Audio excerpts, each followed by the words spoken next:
Good day sa inyo mga boss. So meron pala tayong unit dito ngayon. And ito si Bossing galing pa ng Antipolo. So ayun, nakipagkwentuhan muna tayo no kasi nga kakadating nila.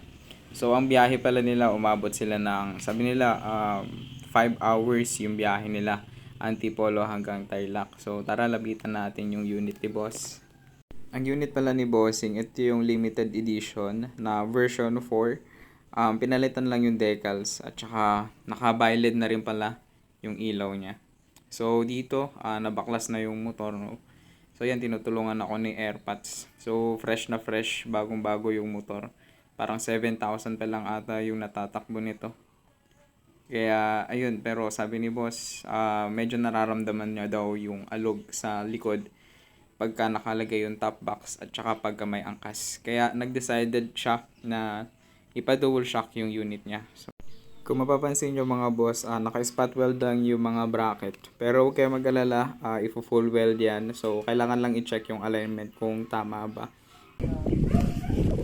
Alright mga boss, nakatapos ng unit ngayon. So, ayun, pogi.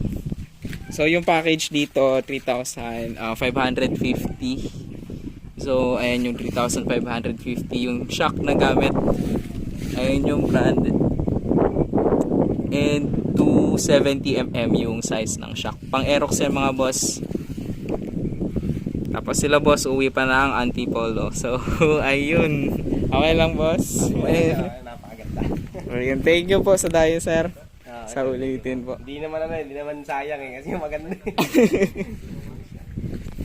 Bali, 4 na oras po sir, no? Biyahe. 4-5 sigurado. Pwede pa sa traffic. Mm.